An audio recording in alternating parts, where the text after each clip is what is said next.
त्यो भइ हो नि यसमा रगती त्यसमा आन्द्रा त्यो चाहिँ के दाइ उयो निकालेको त्यो नाइटो नाबी नाबी खुकुरी होला लाग्यो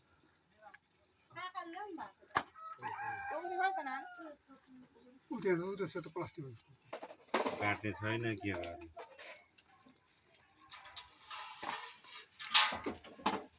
खोरमा ल्याए तिमीले ल्याछ उ त प्लास्टिक छ हो माथि हौ त्यो प्लास्टिक यो गोबर काट्दा नकाट्ने खुकुरी के ल्याएको ऊ छ अर्को काटेर त फेरि गइरहेको छ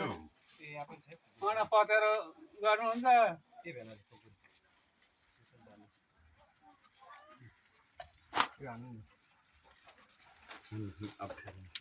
किलो ल्याउनु किलो काँटा ल्याउँ किलो काँटा किलोहरू पनि किलो अस्ति मैले जस्तो नगरे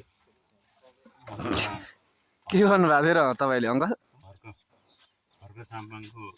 सुँगुर काट्दा यस्तै भएको थियो उनीहरू कोही बेला हुन्छ क्या कोही बेला प्लात्तै जान्छ त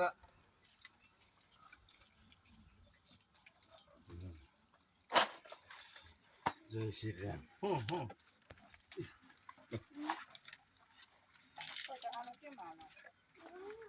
आन्द्रा ऊ त्यो फुल बाल्टिनमा बाटामा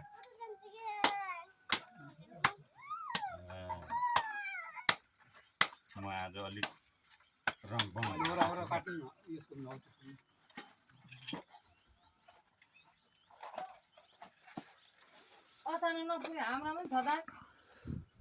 यसको ल्याउ न चुप्ला के ल्याइदिनु भयो किचन घरमा यत्रो खाने एउटा ठुलो यसको आन्द्रामा त त्यो चामल त्यो हाफ बोइल गरेको आधी उसिनेको चामल खाँदेर पकाउनु पर्छ यस्तो खतरा हुन्छ बाफ रे बाफ सिस्टम छैन के यहाँ त्यो हालेर मर मसला अलिकति हालेर उसिन्यो उसिनेर अनि त्यसलाई पिस पिस कट पिस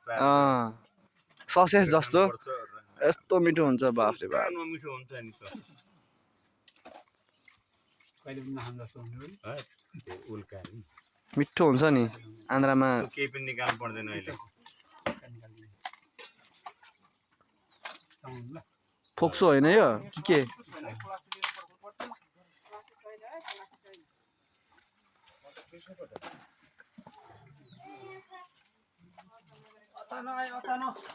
त्यति राखौँ भाइ त्यति बिस्तारै राखौँ नै भासिन्छ फेरि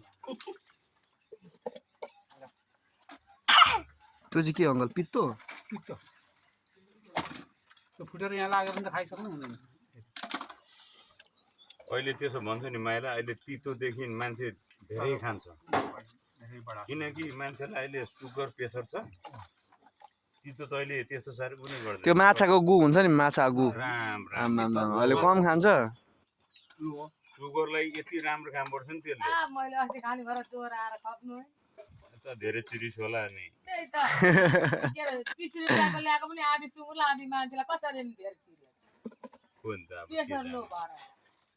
लोले खाने हुँदैन हाइले खाने त्यही भएर त जोर आएको लोले खायो भने त गुर्किन्छ पो त धन्न गुर्किन के भन्नु माछाको पिठो त लो छ अरे क्या मलाई लोले खाने हुँदैन हाइले मात्रै हो खाने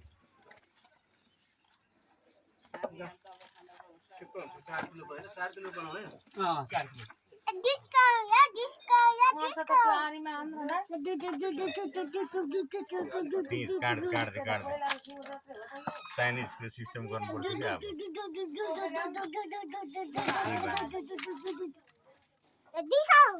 चाइनिजको सुँगुर कटाइ देख्दाखेरि मलाई यति सजिलो लाग्यो हो तिनीहरूले त जेमा पनि सिस्टम निकाल्छ नि जेमा पनि तरिका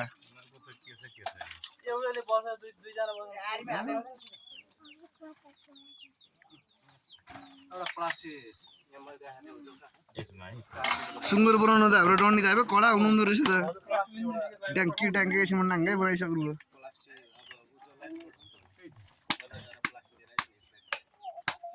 बजार पर्दैन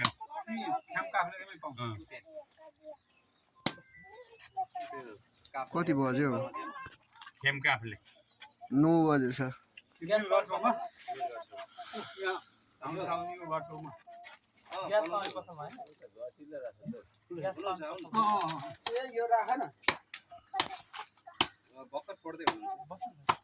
बस्ने हो उभिने के बस्ने पर्दैन क्या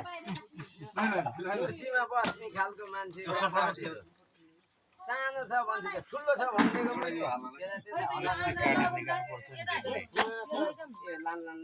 पानी दिन त पानी हात धुने पानी ल्याऊ पानी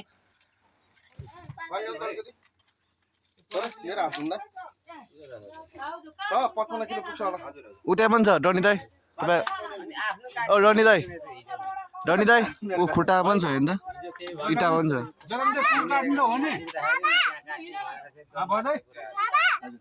जलमले सुँगुर काट्नु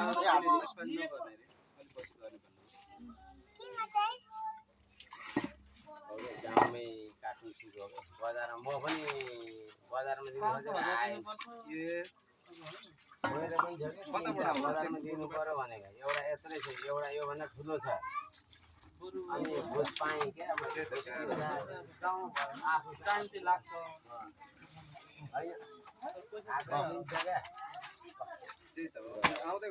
निकाल निकाल त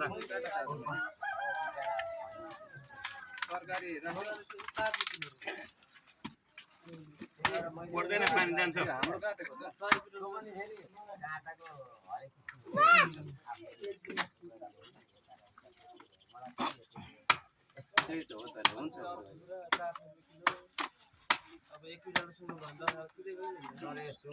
पचाउनुमा काटेर नै झेक्ने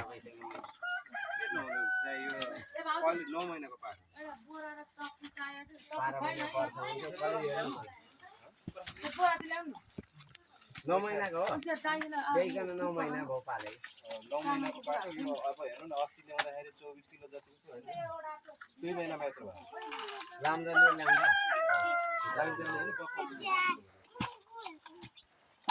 यो प्लास्टिकमा हाल्नु ए हामीलाई पनि हौ पुक्का कसलाई मलाई अरूलाई चाहिँ पुग्छ शिवलाई चाहिँ पुग्दैन त्यसो म हिँड्ने कहाँ हिँड्ने हिँड्ने हो बोक्ने बेला भएको छैन हुन्छ हिँड्नु त हो काजीलाई किन राखिदिनु अरे काजी उता मर्न गएको छ घरतिर दहीको राना तार आएको ए ममता चर्चा गरे सुनि त्यहाँ नवराज भाइलाई 2.5 किलो राख्दै आज सिंहमा कान्छाको राँगा काट्ने भन्ने कुरो थियो हामीले क्यान्सल गरेको नकाट्नु भनेर आज उहाँ पारी काटा छ फेरि राख्नु पारीको मतलब भयो यहाँदेखि 1 किलो माछा खानु पारीको बरु बजार गएर ओ छ नि क्यान्सल भेना गाडी त माथि यस्तो नि त कटारीको 600 त्यो 400 हो नि त 400 पुरा यसरी बुझौँ मलाई धेरै नै 1 किलो नरिसाउँ के रिसाउनु काम छैन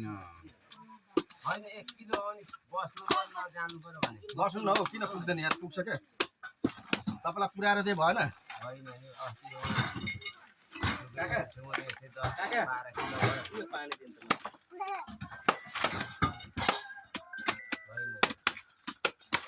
होइन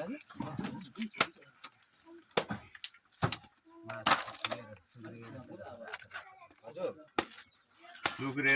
सुक्रेको खाउँला भने चाहिँ बिकेले थाहै दिएन हाम्रो मलाई चाहिँ हजुर उहाँहरू सबै गरेर ल्याए त अनि मासु पहिले चाहिँ नउठ्ने भनेर मान्छे थिएन यस्तो जाँठा बुढालाई मैले भन्नु जाने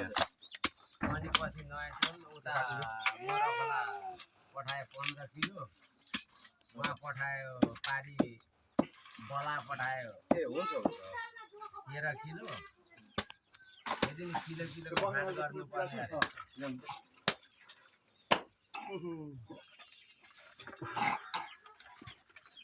मिस्टेक से गलती हुआ